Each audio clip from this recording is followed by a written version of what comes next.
Hello, I'm Ramiro Salazar, Director of the San Antonio Public Library. Thank you for participating in this year's The Holocaust Learn and Remember. This is our 10th year of bringing this program to the community. We're pleased to be partnered with the Holocaust Memorial Museum to bring this project and this program to the community. It's a program that uses the Holocaust as a tragic event to teach tolerance, to educate the community on the importance of valuing our differences, accepting our differences, and to push back against hate. This program would not be possible without the support of the San Antonio Public Library Foundation and the support of the Jewish Federation of San Antonio. We're proud to be partnered with these entities, again, to bring this important program to the community. Next year, we hope to bring the 11th annual The Holocaust Learn and Remember program and series. Thank you so much for your participation. Good evening. I'm Leslie Met, the director of the Holocaust Memorial Museum of San Antonio. It is my pleasure to be here with you this evening and my honor to be able to introduce this evening's speaker. For the past 10 years, the Holocaust Museum has had the privilege of working with the San Antonio Public Library on the Holocaust Learn and Remember series. This year is no exception. Our presentations throughout the month of January have educated the community on multiple issues of the Holocaust, focusing specifically on immigration and refugees, a topic very pertinent in today's society. I hope you have all enjoyed those presentations as much as I have. Tonight, it's my pleasure to introduce to you our closing speaker, Dan Ottenheimer. Mr. Ottenheimer's father, Fritz, was born in 1925 in a small town in Germany. Small town, about 40,000 people compared to today's society. When Hitler rose to power in 1933, Fritz Ottenheimer and his family were forced to endure increasing anti-Jewish propaganda, discrimination, and persecution. And then in November of 1938, Fritz witnessed his father's arrest on what is now known as Kristallnacht, a night of broken glass, when about 30,000 innocent Jewish men were taken to concentration camps. After Fritz's father's release from the Dachau concentration camp, Fritz and his family immigrated to the United States in 1939, when Fritz was 14 years old. They lived in New York for many years until Fritz eventually settled in Pittsburgh, Pennsylvania, working as an industrial engineer. Fritz became a volunteer with the Holocaust Center of Pittsburgh and spent many years speaking in schools in Western Pennsylvania, remaining active until he turned 90 years old. Fritz passed away in 2017 at the age of 92. At that time, Dan Ottenheimer, also born in Pittsburgh, Pennsylvania, decided to start speaking about his father's story to the community. As a child, Dan loved the outdoors just as much as his father did, notably hiking, camping, bicycling, and caving, one of his father's favorite hobbies as well. And those hobbies and favorites have continued till today.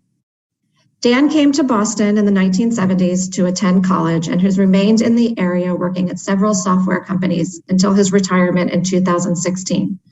In 2019, 2 years after his father passed away, Dan began to speak in the greater Boston area about his father's experiences in Germany during the Holocaust.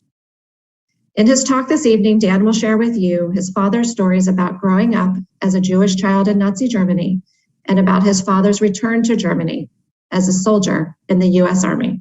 It is now my pleasure to turn it over to Mr. Ottenheimer.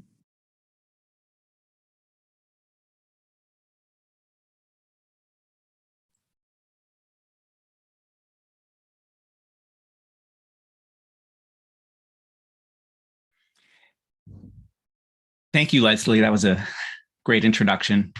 And hello, everyone.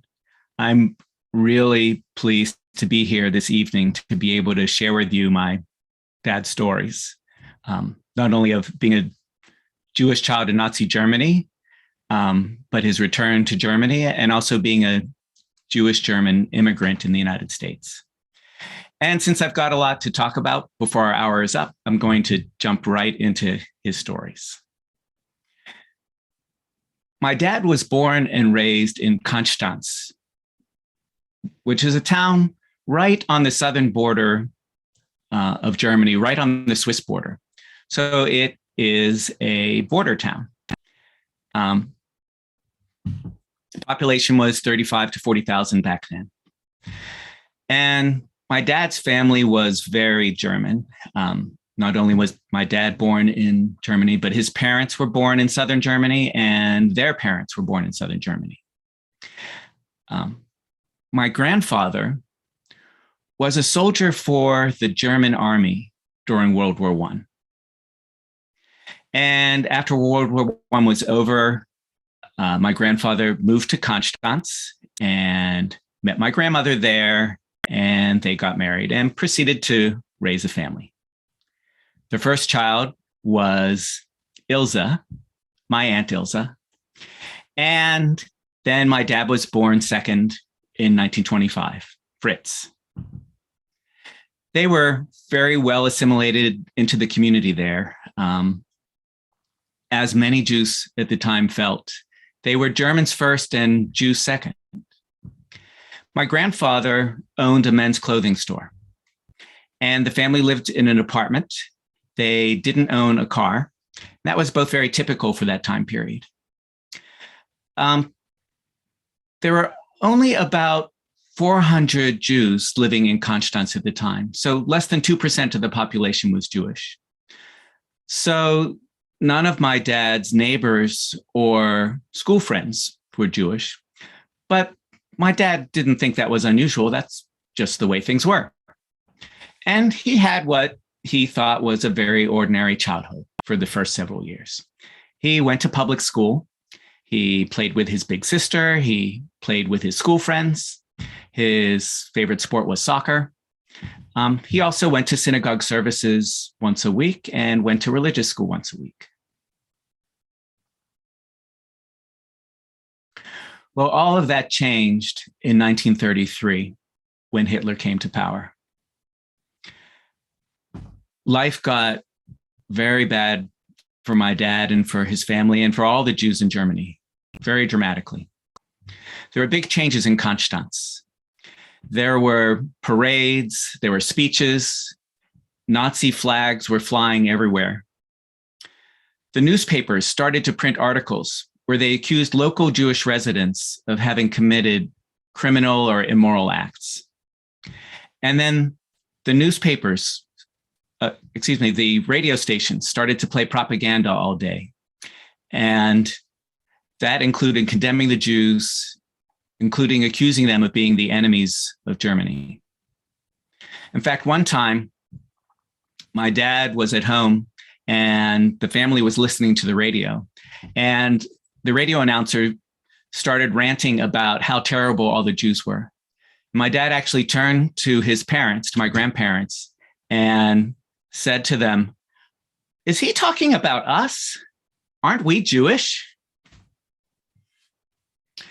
Sound trucks started to cruise through Konstanz, broadcasting anti-Jewish propaganda, including telling people not to buy from Jewish-owned stores. And then stormtroopers, guards, were posted outside Jewish-owned stores. They were there to intimidate potential shoppers to try to keep them from coming into the stores.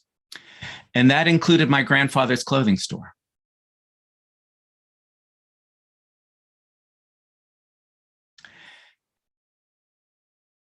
The government started to announce new laws, and these were all designed to discriminate against the Jews.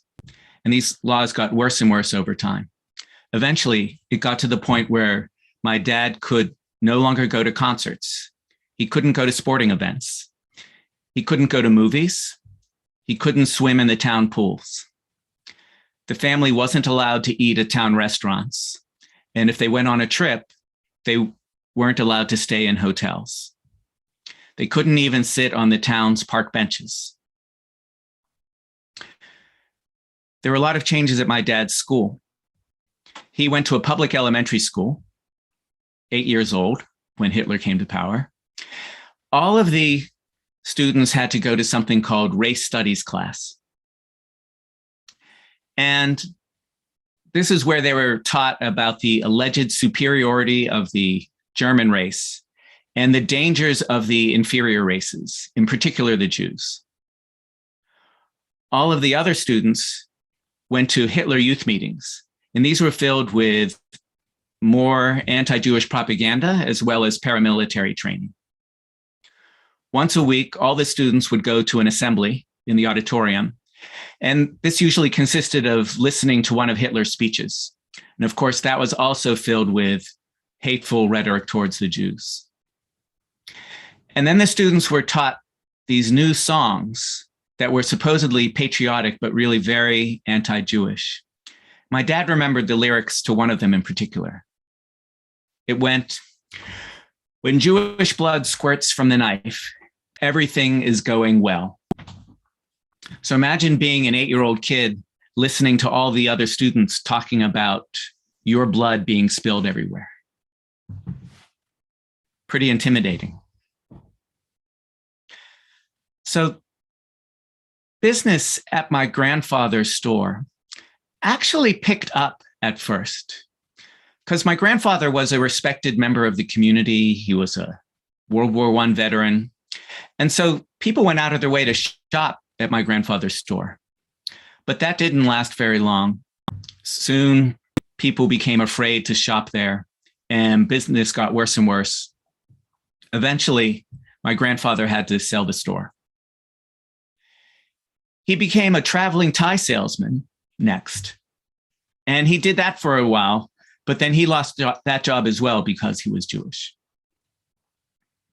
So my dad and his family put up with all this persecution, all this propaganda for several years, hoping that it would dwindle, it would die down eventually. But finally, after 3 years, in 1936, they realized it wasn't going to be getting any better anytime soon. And so they decided that they were going to try to immigrate to the United States. My grandmother had a brother here, Uncle Sig, who was a very successful businessman in Ohio and a US citizen. So they wrote him a letter and asked if he would sponsor the family for immigration, because sponsorship was required. There was a challenge, though, because the German government was censoring all of the international mail. So my grandparents had to write this letter without saying anything negative about the German government. Well, Uncle Sig did not quite read between the lines properly, and his reply was that the economy in the US really wasn't that good. And since my grandparents didn't know English, Uncle Sig felt it would actually be better if they just tried to wait it out in Germany a little bit longer. But he agreed to sponsor my Aunt Ilse. Said, if Ilse wants to come over, if you want to send her over, I'll sponsor her. So my grandparents took him up on that offer. Then they turned to my grandfather's cousin, not as close a relative, not quite as well off, but a US citizen, and asked if she would sponsor the three of them who were remaining. And she agreed to do that. So my grandparents put together these two very complicated applications, sent them in to the US government for immigration. And then they had to wait. The US government was only allowing 26,000 Germans to immigrate to the US each year, even though there were hundreds of thousands of Germans who were applying. So there's a very large waiting list. But not only was the waiting list very large, but the US government was actually only using a tiny little piece of that 26,000 quota. It's really more like 6,000 or 7,000 Germans a year through 1934 to 1937 that were actually being given permission to immigrate to the US. So my dad, my aunt, my grandparents are all on the waiting list and waiting for their applications to come up to be reviewed. That took 2 years. They spent 2 additional years in Germany, enduring all of the persecution. But finally, in the spring of 1938, the US consulate informed my grandparents that Aunt Ilse's application had come up and had been approved. And then shortly after that, they were notified again. The US consulate had reviewed the application for my grandparents and my dad. They had reviewed the application and denied it. We think they denied it because my grandfather had suffered an injury during World War I. While he was out on patrol, a bullet had gone through his arm, shattering his elbow and leaving it stiff. He couldn't bend it anymore. Well, my grandparents very quickly contacted Uncle Sig, my grandmother's brother, a second time and explained the situation. And this time in 1938, Uncle Sig, I think, had a better idea of what was really going on in Germany.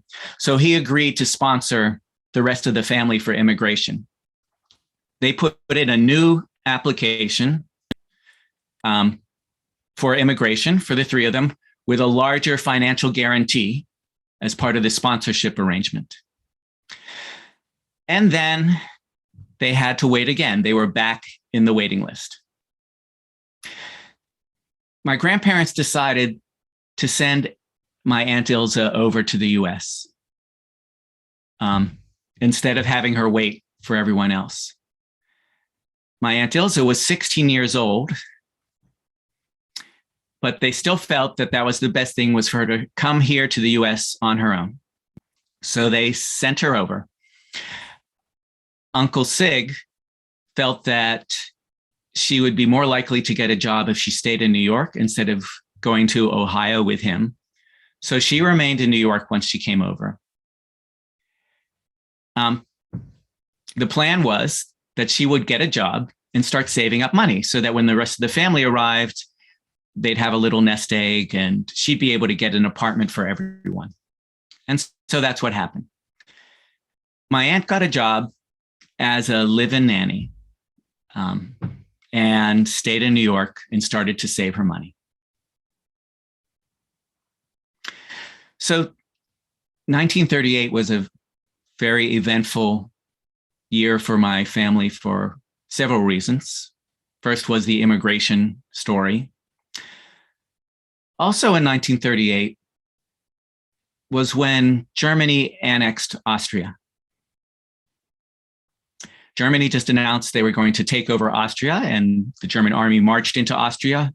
The Austrian government didn't try to stop them. This was in the spring of 1938, around March. And not long after that, perhaps a week, there was a knock on my dad's apartment door. When they opened up the door, they saw a family standing there. And the family explained that they were a Jewish family from Austria. And they had tried to check into the hotel in Konstanz, but they were told by the hotel manager that Jews weren't allowed to stay in hotels in Germany. But the hotel manager had suggested that the Ottenheimers might be able to put them up for the night. So my dad's family invited them in and fed them dinner, and then heard their story. They explained that their house had been broken into while they were in it by their Christian neighbors. They had been forced out onto the street, and their neighbors had ransacked their home. And while this was happening, the Austrian police had just stood by and watched and done nothing. So the Jewish family felt lucky that they escaped unharmed, and they had managed to grab a few of their belongings. And they had decided that they were going to try to flee to Switzerland.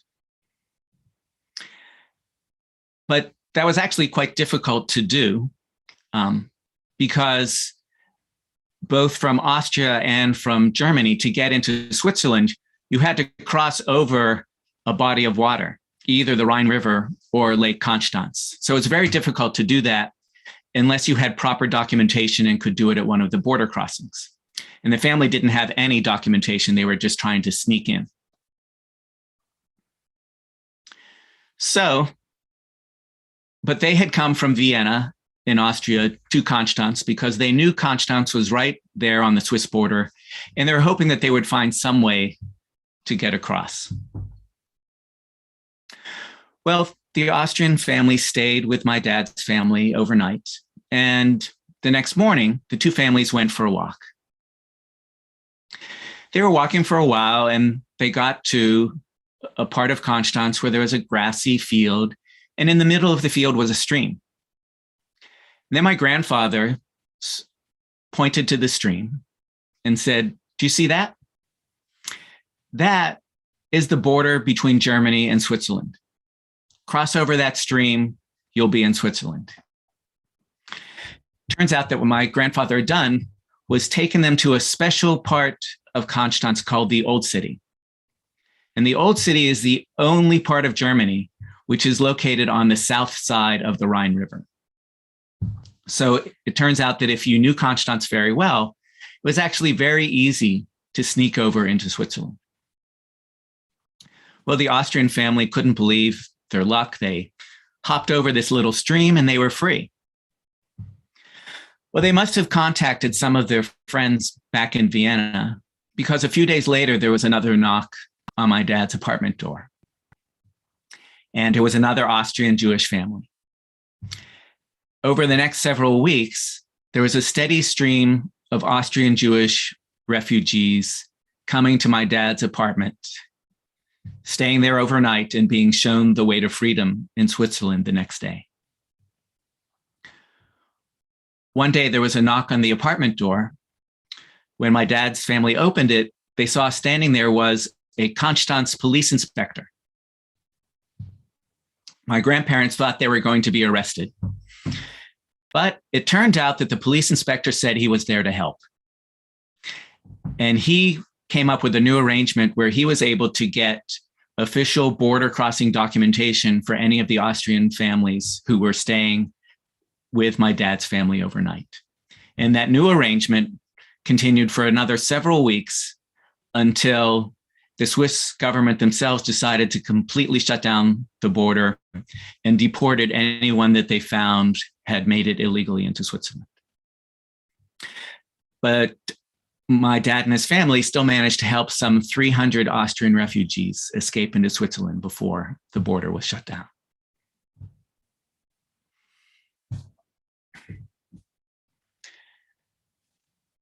(1938) was very eventful for another reason. Kristallnacht, the night of broken glass.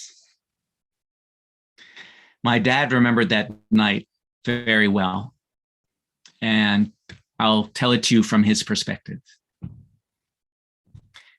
It was November 10th, 1938. My dad was 13 years old. He woke up in the middle of the night when he heard an explosion.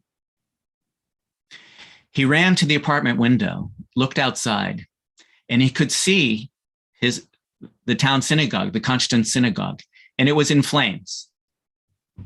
It turns out that the synagogue had been blown up by the Gestapo. Then, later that day, 2 Gestapo agents came to my dad's apartment, arrested my grandfather without explaining why, and took him away. My grandmother spent the next several weeks desperately trying to find out what had happened to my grandfather. And no one would tell her anything. The town mayor, the police force, the local military garrison, no one would explain anything about what was going on. It turns out my grandfather had been taken to Dachau concentration camp. Now, Dachau in 1938 was not an extermination camp. It didn't have gas chambers. It was, however, a very cruel political prison. All the prisoners, including my grandfather, were woken up at dawn forced out of the barracks for roll call, where they had to stand for an hour. All they had to wear, even though it was below freezing, were thin cotton uniforms. Then when roll call was over, they were forced to march and jog around the camp the entire day. The food they got was terrible. It was not edible. Twice a day, they got a piece of moldy bread and a bowl of thin, greasy soup. And the food looked so bad that the prisoners didn't really want to eat it, justifiably. Once they were there long enough and they felt that they had to eat something, almost all of them got sick with dysentery. So they had a high fever, bloody diarrhea. They were throwing up. They could no longer keep any food down. So many of the prisoners got very, very sick from the combination of the bad food and being forced outdoors and without proper clothing. And many of them died just from that. After 6 weeks, though, my grandfather was released. And one day, without warning, he just showed up at the apartment door again. He was very, very sick. He had lost a tremendous amount of weight. My dad at the time felt that if my grandfather had been forced to stay at Dachau even just one more week, he probably would have died.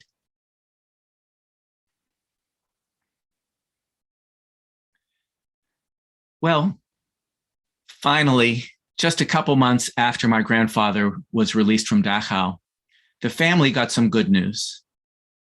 In April of 1939, the US consulate informed them that that second application to immigrate had been reviewed and this time had been approved. So in May of 1939, my dad and his parents packed up their belongings, took a train to France, boarded a ship, sailed across the Atlantic, and arrived to their new home in the United States. However, they weren't allowed to disembark. There was some problem with the application. When they got to New York, they were told they had to wait at Ellis Island.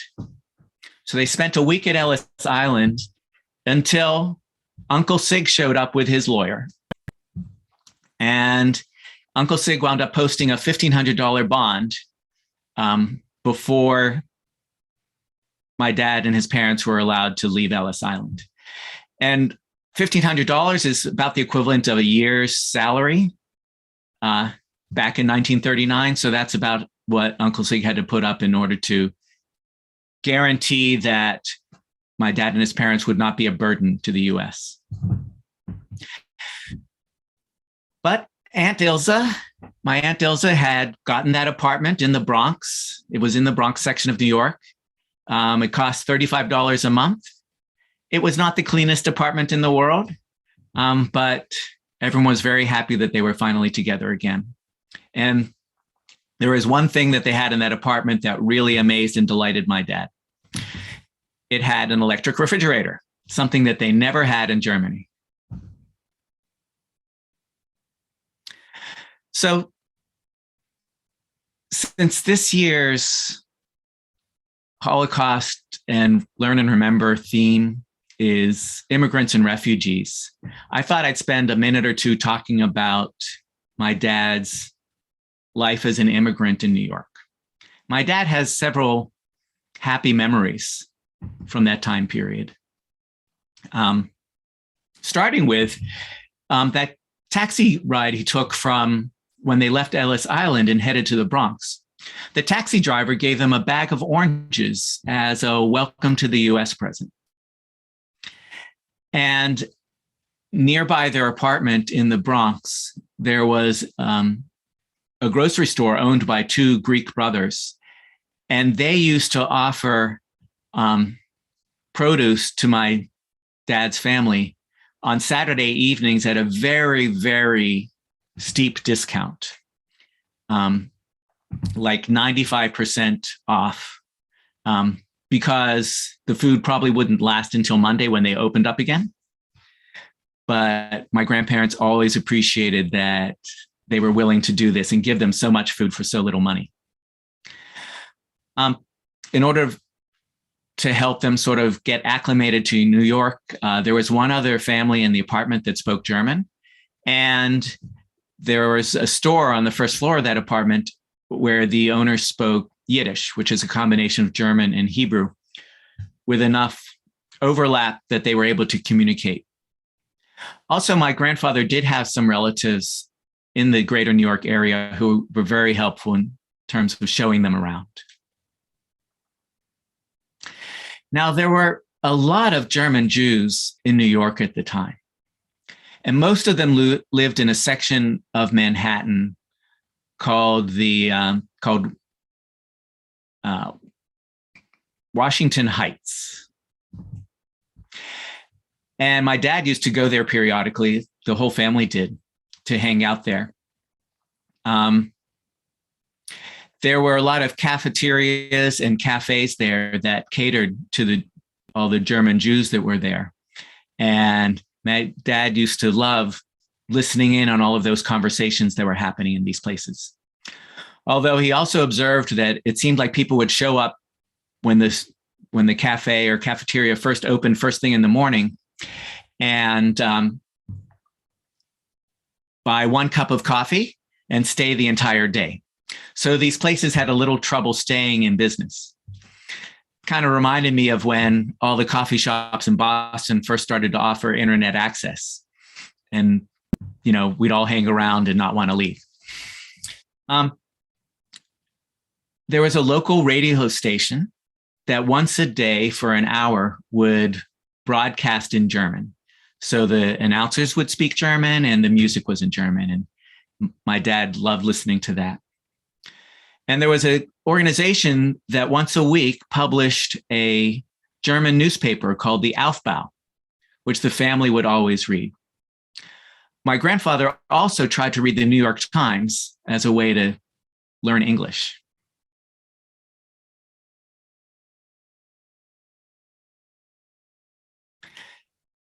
My grandmother was the first one to get a job besides Aunt Ilsa. She got a job as a housekeeper, very low wages, and a lot of hard work, but it was a job. My grandfather had a lot of trouble finding a job, as people had predicted. Every weekday, he would take the subway down to the HIAS office, the Hebrew Immigrant Aid Society office. That's an organization that's still around today, helping immigrants. And he would look at all the job postings and try to apply for them. He never got a job that way. He tried selling soap door to door for a while, but after a few days realized he just wasn't going to be able to make enough money doing that. But the family never ran out of soap after that point.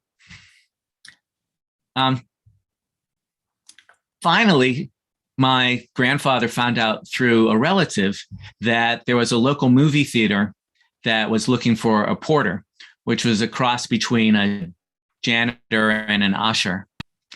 And my grandfather got that job. So I guess just like now, it's easiest to get a job through your network than through the recruiters. So the manager of the theater, after a while, was very puzzled because the theater had never been cleaner. He just couldn't believe how clean the theater had become. And he investigated and found out that that was because my grandfather was a very, very hardworking and diligent person. So when the theater chain, the RKO theater chain, opened up a newly refurbished theater, the RKO Fordham, they offered my grandfather a position as a porter there, which he accepted. And he had that job for many years. My dad once made the observation that my grandfather got that promotion without a raise, which once again is something that doesn't that happen all the time now still.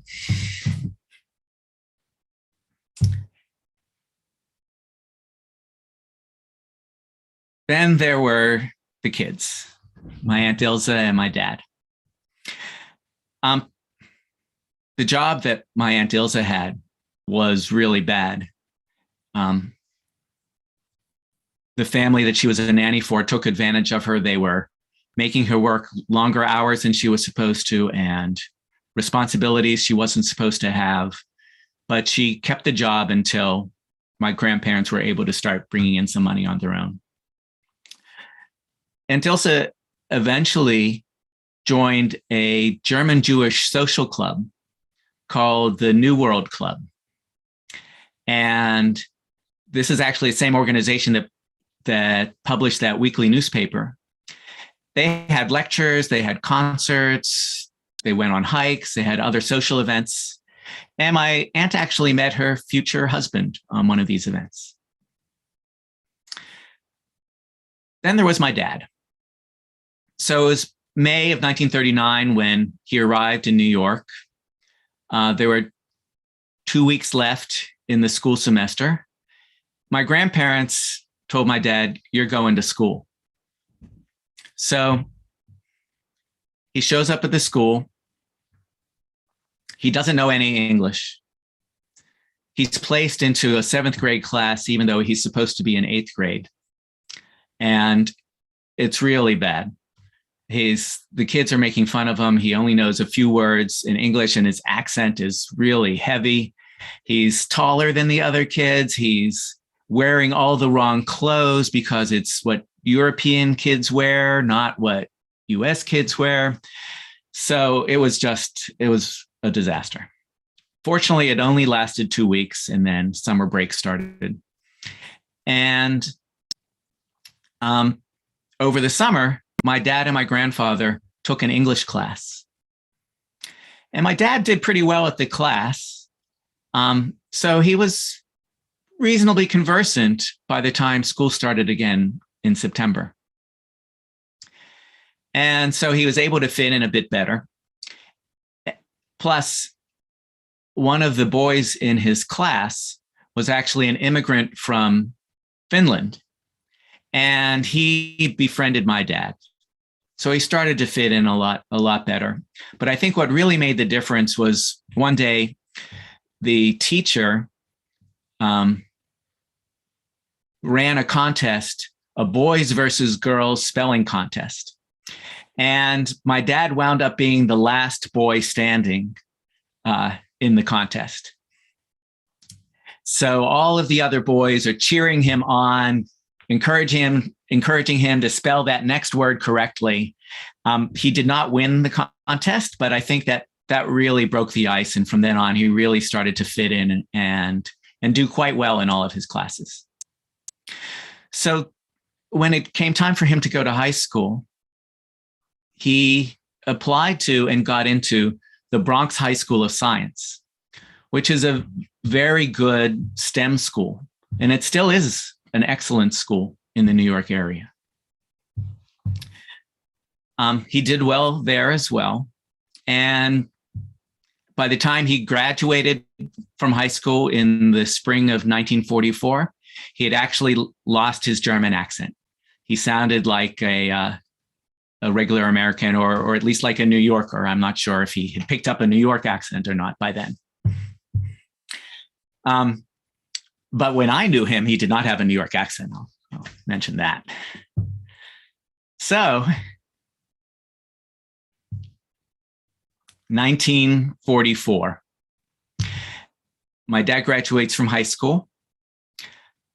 1944 is also when the Normandy invasion began, when the US and the Allied forces started the march to reclaim mainland Europe from the Nazis.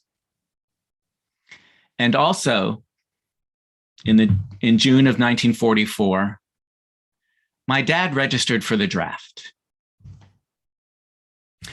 Now, my dad couldn't actually be drafted or conscripted into the army because he wasn't a US citizen. He had to sign a lot of waivers. He essentially had to enlist. But my dad really felt that he had to be part of the effort to defeat Nazi Germany, that he had more of a motivation to join the army than all of these other kids his age who were joining, because he knew how terrible the Nazis really were. So he enlisted and he started basic training. He was trained as a sharpshooter to be in the infantry. And after going through basic training, finally, in March of 1945, my dad was deployed and he returned to Germany as a soldier in the US Army. Now, although he was supposed to be in the infantry, he was very quickly reassigned to become part of a group called the Military Government Security Guard. And what this group did was they followed along behind the tank division, behind the front lines. And they would help transport some of the prisoners of war further back from the front lines. But mostly what they did is they would go into a town and they would replace any of the town officials who were Nazis. So they'd find someone else to be mayor who was never a member of the Nazi party, and the police chief and the fire chief. And they'd make sure that food was arriving and that the utilities are working. Basically, that the town could function on its own, even though an army had just marched through it. And once the town seemed to be back in shape again, then my dad and his team would pack up and they would move on to the next town and do this all over again. So my dad wasn't involved in any battles, and he wasn't a liberator of any concentration camps. He got this job because he could speak German fluently. So he could actually interview people and find out who would be the best people to be the mayor and so forth. So he interacted with a lot of Germans in that role, and still, although he wasn't a liberator, still saw many, many examples of how amoral his former countrymen had become, how they were treating anyone who was not German, anyone from another country, any immigrants who were in Germany, really more like livestock than like human beings. So after doing this with his group for several months, for just a couple of months, Germany surrendered in May of 1945. And my dad's work in this role continued until September of 1945. He was assigned a new position. He was assigned to supervise 5 people who worked for the UNRRA. That's the United Nations Relief and Rehabilitation Administration. Once again, he got this assignment because he could speak German fluently. And what the UNRRA did, what my dad's team did, they were responsible for all of the displaced persons that were living in the county where my dad was stationed. These are all the people who were non-Germans living in Germany. They interviewed all of these displaced persons. And for those who needed it, they would arrange for food rations to be distributed to them. And then they would try to find out what the person wanted to do. They could remain in Germany as a resident. They could transfer to a displaced persons camp, or they could be sent back to their home country. So my dad supervised this team for a while. And after he was doing it for about a month, he decided that he wanted to go visit one of these displaced persons camps. So he and another soldier borrowed a Jeep and proceeded to drive 50 miles to the Deggendorf displaced persons camp. Now, In the library for the past month, there's been a special exhibit on displaced persons camps. And if you look at that exhibit, one of the panels has a map. And on the map, you can see that Deggendorf is one of the camps that they have on the map. So my dad visited Deggendorf, and when he returned from the visit, he wrote a letter back to my grandparents about what he saw there. My grandparents saved that letter, and my dad used it when he was writing his memoirs. And since you have that exhibit available to you about displaced persons and displaced person camps, I thought you might be interested in hearing a little extract from that letter that my dad wrote about Deggendorf. So this is what he wrote. Since I came back to Europe, I never saw more than 6 Jewish people at a time. And those were generally timid and fearful, as if they had just woken up from a bad dream. Here at Deggendorf, it was different. Nearly 1,000 Jewish people live here. Between 200 and 400 of the residents are German Jews, the rest mostly from Poland. I was told that until 3 or 4 weeks ago, Deggendorf was run like a dirty prison camp. But now there is complete freedom, and everything is clean and orderly. The residents have a joy of life and a pride that would be unusual even among people living in normal circumstances. It was good to see healthy, cheerful children noisily kicking a soccer ball around. Men and women chatted excitedly on benches or while strolling. And the colorful bulletin board announced an election, religious services, a dance, sports, scholastic and training courses, and a meeting of the youth club. I was happy to find out that there were 2 weddings last week.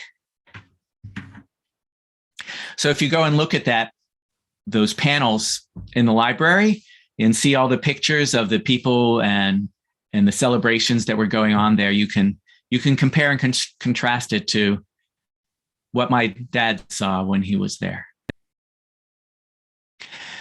So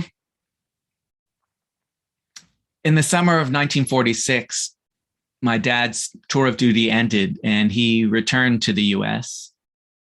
But before continuing and concluding my dad's story, since today is Holocaust Remembrance Day, I'd like to take a couple minutes right now to talk about some people who did not survive the Holocaust. The first people I'd like to mention are my dad's relatives, the Wertheims. These were my dad's very close relatives who lived in France. Uncle Leon, Aunt Martha, and cousin Gigi. Aunt Martha was my grandmother's sister, and cousin Gigi was 1 year younger than my dad.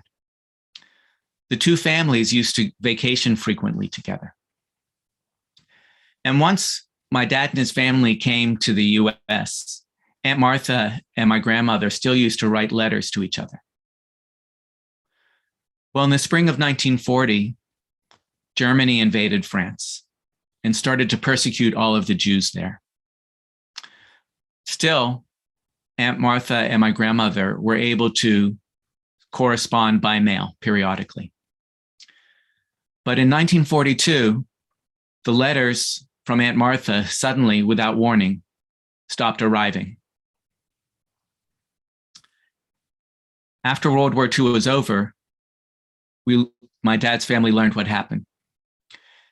In July of 1942, Uncle Leon, Aunt Martha, and Gigi were deported from France to Auschwitz, where they were murdered. The picture you see there is of Gigi with my dad. And that picture was taken in 1939 when my dad was on his way to the US. My dad and his parents took the train to France, stayed with the Wertheims overnight, and then boarded the ship to come to the US. So Gigi was 13 years old in that picture. She was 16 years old on a day she was forced out of her home, put on a train, deported to Auschwitz, and murdered by the Nazis on the day that she arrived.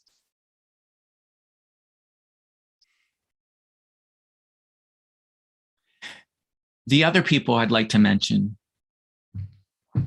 in memory are the Jews of Konstanz. And this picture is of a memorial to them.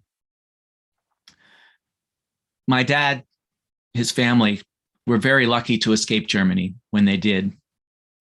As I said, they had to wait 3 years dealing with all the paperwork and the bureaucracy until in May of 1939, they left Germany.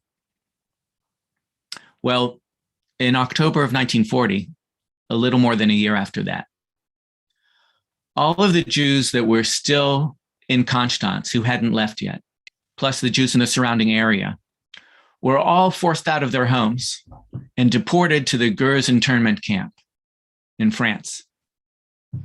They were forced to stay there until 1942, when they were deported again to Auschwitz or Sobibor, extermination camps where they were murdered. So this monument that I have a picture of from Konstanz is a memorial to all of those Nazis who were Konstanz Jewish residents who were murdered during the Holocaust.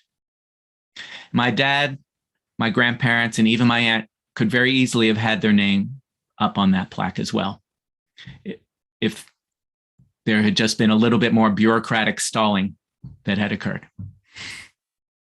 So today, Holocaust Remembrance Day is a day to remember not only the survivors, like my dad's family, and the liberators and the upstanders, but especially the people who were murdered, who don't have any descendants now to share their stories. All right, we are very much running out of time here, so I'm going to zoom through a couple of years and finish my talk, my stories. My dad, when he got back to the US, he got a degree in industrial engineering, thanks to the GI Bill. Had a job, he went to Oklahoma State, had a job in Tulsa, then New Jersey, eventually got a job in Pittsburgh, met my mom on a blind date, settled down in Pittsburgh to raise a family, and never left Pittsburgh. While I was growing up in Pittsburgh, my dad refused to talk about his life in Germany. I didn't realize that he was a Holocaust survivor. I knew that he was born in Germany, but I really didn't know much more than that. It wasn't until several years after I came here to Massachusetts to go to college that my dad changed his mind and decided that he needed to talk about the Holocaust. And it became his mission to tell others about what happened to him. He volunteered as a speaker for the Holocaust Center of Pittsburgh for 30 years.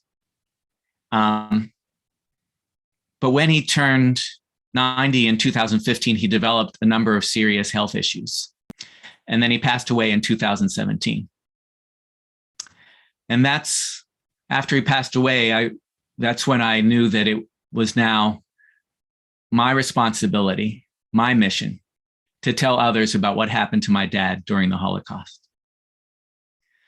So I'd like to thank all of you for attending this evening and giving me this opportunity to share my dad's stories with you. Thank you very much. Thank you so much, Dan. I'm speechless. I am speechless. Your family story is just incredible. And the way that it, has so many similar, so many components to it, coming back, your dad, the way that he felt the obligation to come back to Germany and to help those that were still there, their experiences as immigrants. I think it's going to take us all a while to let that all sink in and flow through us. But, I know we wholeheartedly appreciate you being willing to share your dad's story so that we can, continue to learn from the stories of the Holocaust, push back against hate, really take on the value of tolerance. So thank you so much, Dan. So as I said, we're going to take some questions. I have a fair amount of folks joining us tonight, so I don't know that we'll get to all of that, but we will get to as many as we can. Had a few questions, Dan, about your relationship with your grandparents. So did you get to know your grandparents at all? What was your relationship with your grandparents? Can you share a little bit about that part of your story? Sure. My grandparents, when I was growing up, lived in New York, and we would visit them 1 or 2 times a year. So yes, I did know my grandparents. And in fact, the only story I actually knew about Germany and my family's life there when I was, in elementary school or middle school or whatever was actually the one story that my grandfather used to tell me, which was about the first encounter he had with a German stormtrooper standing outside of his clothing store. But, aside from that, and aside from the fact that they had very thick German accents and my grandfather's handwriting was really, really bad because, he's writing either with his left hand or with his a stiff right hand. I thought my grandparents were just wonderful grandparents, like everyone's grandparents. They, Got it. So it wasn't then until after your grandparents passed away and your dad was later in life then that he started to share all of the experiences. Is that correct? Right. So like I said, the only story I knew from my grandfather was actually a story about him standing up to the stormtrooper. And I didn't even know that my grandfather had been in a concentration camp until I was, in my 20s or maybe even beyond that. Oh, okay. Interesting. Have received a few questions about, you were sharing the story of when your family was still in Germany and your grandfather was helping folks that were fleeing from Austria cross over into Switzerland. Got a few questions about why didn't your grandparents and your father and aunt, why did they cross over into Switzerland at that point? If they knew the way to get there, why didn't they take that path themselves? If you have any knowledge of that. Well, I know it's something that they considered. The life of an illegal immigrant in Switzerland was not very good. There were some refugee camps there that people had to stay at, but those were actually, I don't think there were very many people who were allowed to even stay in those camps. As I said, eventually people were turned away. It was easy to get into Switzerland if your final destination was somewhere else. You could go through Switzerland fairly readily. But to be Jewish and not have permission to be in a country, Switzerland or France or anywhere else, was really a very bad situation to be a refugee.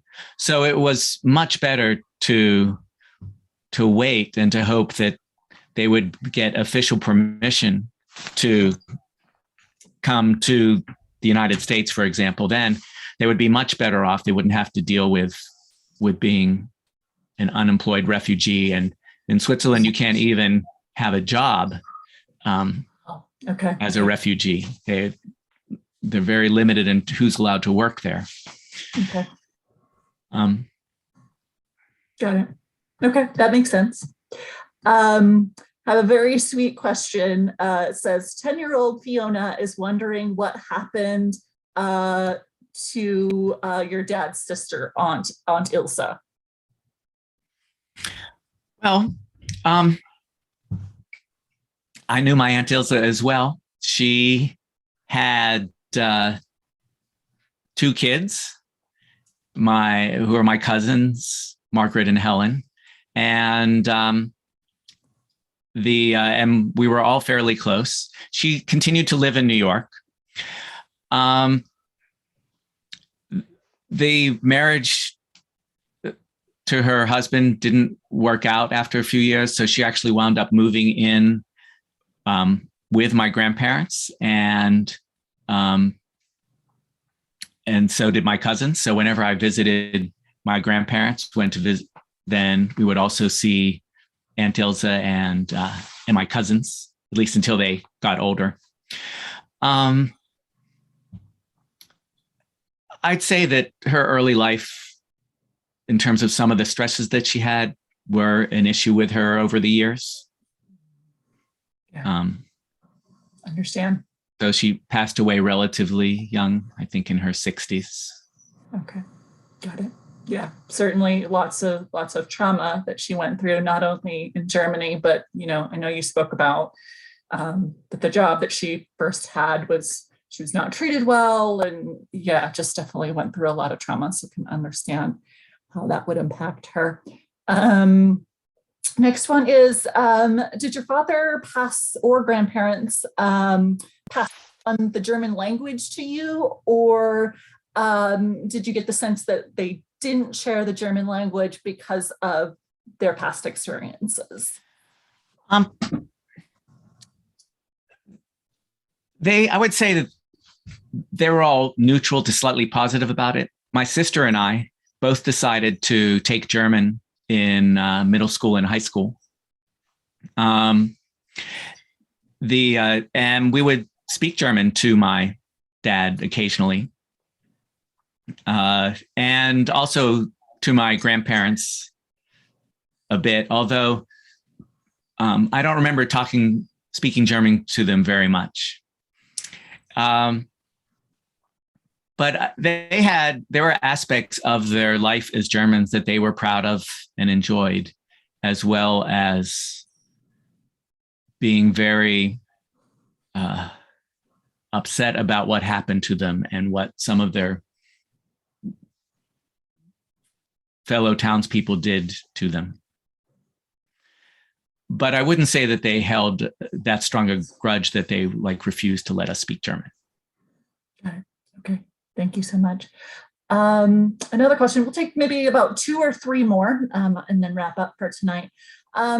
Did your family face any anti-Semitism after they immigrated to the US?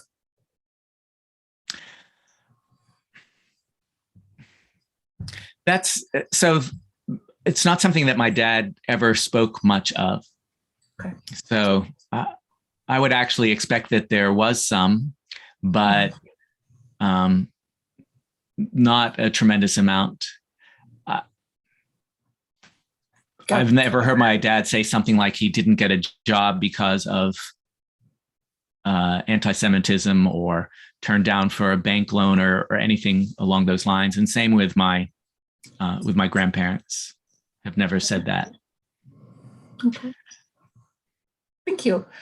And a couple of folks are wondering about your grandfather's release from the Dachau concentration camp. They've never heard of people being released. So do you get a sense of how it was decided, who was when, and kind of what that process was? Do you have any insight into that? A little. So when Kristallnacht occurred and the 30,000 or so Jewish men were arrested, my understanding, or from what I've read, is that many of those people were released after a few months. That it wasn't until later that the Jews that were rounded up and put into the concentration camps were, forced to remain there and then until they were gassed or murdered. maybe my grandfather was released a little bit earlier than some of the others because he was a World War I veteran. The Germans were very respectful towards veterans of World War I. And there were some times when the thought was that some of these laws about Jews not being able to go to concerts or hold certain government positions, that those laws would be amended or would, when they came out, would say, unless you were a veteran. That wound up not being the case. And, but perhaps that could be why he was released after 6 weeks instead of after 3 months. Two more questions and then we will wrap up for the evening. Have you had a chance to visit the place in Germany where your father and family grew up? I have. 3 times I've been back with my dad to Konstanz and the surrounding area. Once I think we even went to Rexingen where my grandfather was born.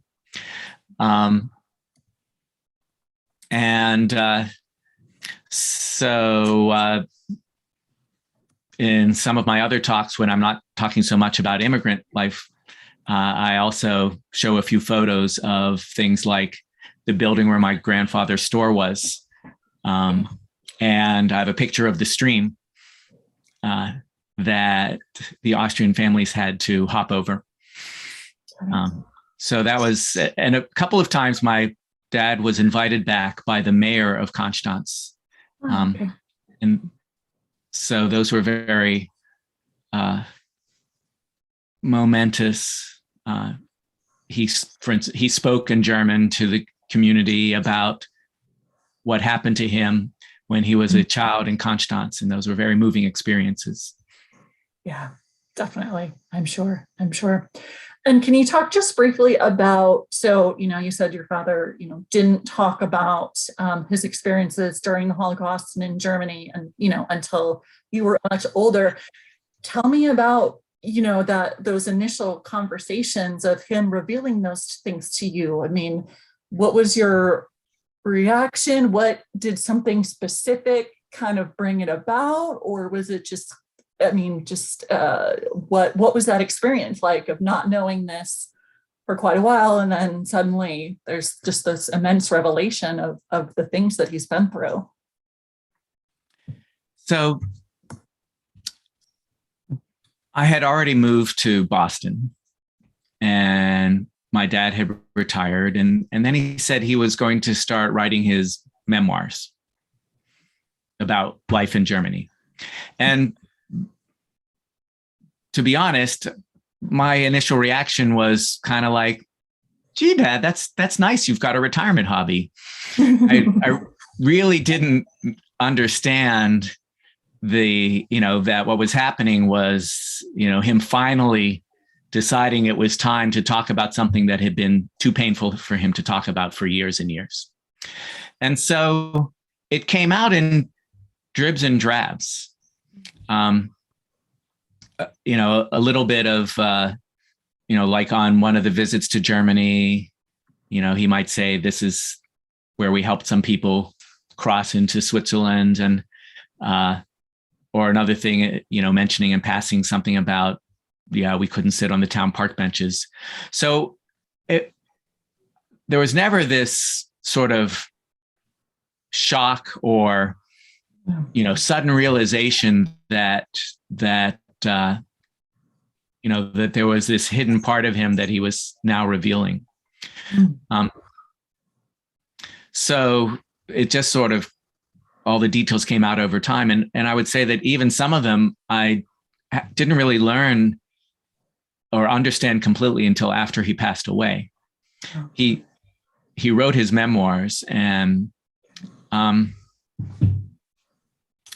even when I saw him speak and talk about what happened to him, he spoke very quietly and unemotionally, sincerely, right? I mean, people were very captivated to listen to him.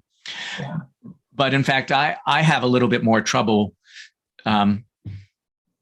choking up at times at certain points in the story when he never did. He could just kind of go through everything. Whereas when I talk about the Vertimes, sometimes I have to stop and take a breath. So he was not very emotional when he was conveying this information. And so I had to actually go back and sometimes really read what he wrote to understand the emotions behind the words. Yeah, definitely. Yeah. Well, and that's wonderful that you have those letters and that other parts of your father's story to be able to, to reflect back on and to get that full picture. So yeah, definitely. What a great gift that your father left that, definitely. So yeah. And if any of you have, any of your participants have family who perhaps experienced some of this, I would say, please talk to them and write down what they say or ask them to write it down. Because without that written record, there's so much I wouldn't be able to say. Definitely. Absolutely. Yeah, definitely. I mean, preserving history, even if it's just your family's history is so important, to be able to share with future generations, and because we really can learn so much from history. And that's, why we continue to do Holocaust and Learn and Remember every year, because we know that there is, every year, even as the person that has the honor of leading this effort every year, I learn so much every year that, I don't think we can ever learn too much about the Holocaust. So definitely, absolutely. So before I wrap up, Dan, any final thoughts or comments or anything? Just to thank all of you one more time for listening. It's something was important to my dad and so important to me that we be able to share his story. Yes, definitely. Again, yes. Thank you, Dan. Thank you so much for being willing and being vulnerable to share your father's story. I mean, I know I was definitely experiencing a lot of emotion as you were sharing it, so I can't even imagine sharing that story. So thank you. Thank you to our partners for Holocaust Learn and Remember. Thank you to the Holocaust Memorial Museum of San Antonio. Thank you to the San Antonio Public Library Foundation, who makes it possible for us to put on this series every year. I did want to mention that, we are wrapping up Holocaust Learn and Remember for this year. But so the exhibit, the Displaced Persons exhibit that's at Westfall Library will still be available through Sunday. So if you haven't had a chance to go see that exhibit yet, would highly recommend it. Also, I'm going to put a link in the chat for all the presentations that we've been doing throughout the month. We have recorded all of them. So if you didn't have a chance to catch some of them, there's 5 different presentations and they are just phenomenal. So if you didn't have a chance to check them out, they are on our YouTube channel. There's a playlist, please check that out. We did record tonight's presentation as well. So that will get added to the playlist within, the next few days. Again, Dan, thank you so much for sharing your story, and thank you to everyone for attending. Have a good evening, everyone. Thank you so much.